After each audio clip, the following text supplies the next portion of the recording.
have to tell you, it's amazing. I think we're on a journey together that is different than anything I've ever experienced in my lifetime. The viewers and listeners have been stopping me lately and calling in and writing and saying that they're learning history right along with me. And they're absorbed. I mean, people are reading like crazy. It wasn't until I started really reading history myself, and actually to prove my daughter wrong on something, that I started really understanding the importance that it has on our lives, not just our past, but our future. Take a listen to a call that I recently got on the radio, because it reinforces some of the concepts that we've been talking about here every night, and you've been talking about with your family.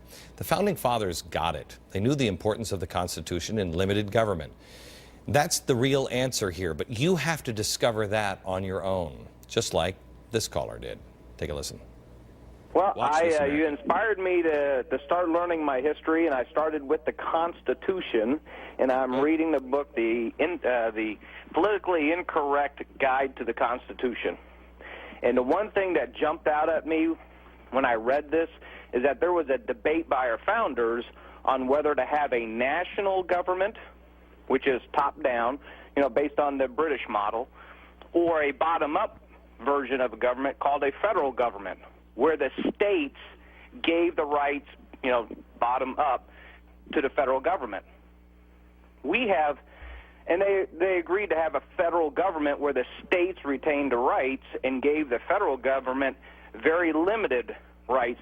In fact, the Bill of Rights was first rejected by the founders because they said the federal government has no power anyway. We wrote out a couple of detailed powers that the federal government has.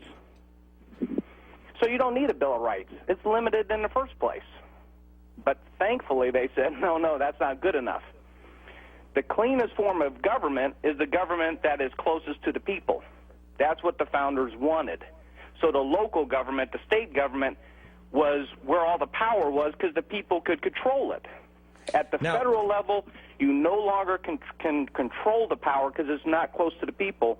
Hence, we've morphed into a national government, where I say, Glenn, you're not radical enough, because we're not finding the next president that will give the power out of Washington back to the states. Everybody we're talking about still wants to take control of the federal government, or the national government, I should say now, and say what to do. He gets it. It's why this show took a turn here after the first of the year. Because I think everybody is going to start, all of these political shows and everybody else, they're all going to start talking about politics and the different races and the Republicans and the Democrats. I don't care who you vote for. I don't care if you vote for a Republican or a Democrat. I'll vote for any of them if they understand what he did. If they understand the system of government and have a relationship, quite honestly, with our founding fathers. It's why when everybody started going this way, I decided we have to root ourselves in the truth, keep you up to speed every single day on everything that's happening in the world, give you updates, but give you perspective. Everybody else, like for tomorrow, on tomorrow's program, I'm going to talk a little bit about the missile launch in Iran. Okay, what does that even mean? What does that mean? How do you even use that in your life? Oh, they had a missile launch. Why do you even need that information? You need that information because of the context I will put it in tomorrow. Unless you're somebody who's listened to me for the last 5-6 years on the radio, then you've heard, the Iran thing. If you haven't, it will boggle your mind. And yet I don't think anybody is going to put it into context. Well, I know. I've never seen anybody put it into context. That missile launch yesterday was huge, and hugely important. Why? Because of history and because of the people involved. I don't see a lot of people in Washington. I see a few, but I don't see very many people in Washington that understand these things or even take the time. Do they even know history? What's giving me hope this year is that you automatically know these things are true. You know it in your gut. You know. To have hope, I have to have the truth. So what's the truth? Just give it to me. I'll take it. I also, to fix anything, you also know you have to have honor. You can send another weasel politician. You know what they're going to do? They're going to screw you too. You can send a dozen of them in there over and over and over again. But unless we fix ourselves, unless we're rooted in truth, we're rooted in the principles that are correct, and we've pinned ourselves to honor, nothing's going to change. So while everybody else plays politics, what do you say we roll up our sleeves and get to business every night? We'll be back in just a sec. America, we started the program with this. Did he keep his promise? We have monumental problems. I mean, do we need health care reform? Yeah. Not the kind, at least in my opinion, not the kind that are being jammed down our throat. Should we be able to keep our doctors? Yes.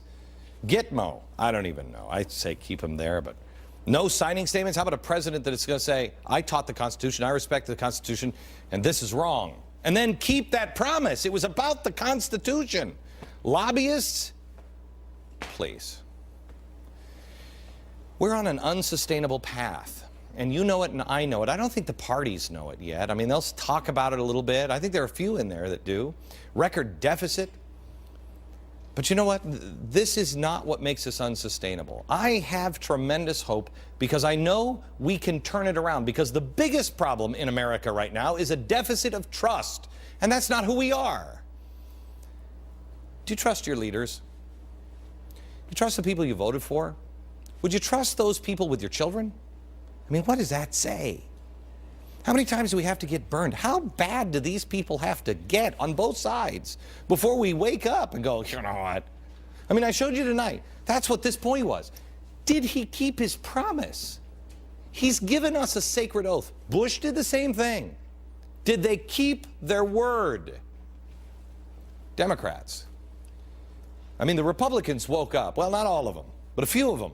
In the last 4 years of George W. Bush, I was wide awake going, run, run. They're lying to you. Democrats, please, we're running out of time here.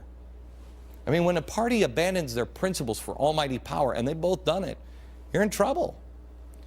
Now again, we can turn the country around. We can get back to the place where our founders intended America to be.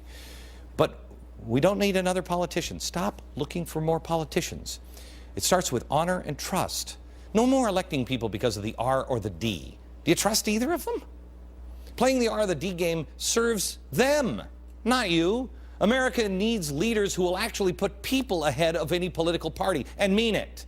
And it starts with you. How can you hold Washington to a standard of keeping their promise if you don't? Are you living it? Say what you mean and mean what you say. Be responsible and accountable for your actions. Are you fair and honest in all of your business dealings? Forget about the past. If you're not, change it now. Live with honor. Demand the same from our elected leaders. I mean, after all, we demand it from our children. Then again, elected leaders and children, they're one and the same, aren't they? Tomorrow on this program, I've told you for years about something I call the perfect storm. Radical Islam, the economy, energy, just all of it just coming together at once. Well, Iran now says they have successfully launched a rocket into space capable of carrying satellites. Tomorrow, I'm going to speak to a professor from Berkeley, California. Yeah, this guy's way left, and I bet you we agree. You don't want to miss it. Tomorrow, from New York,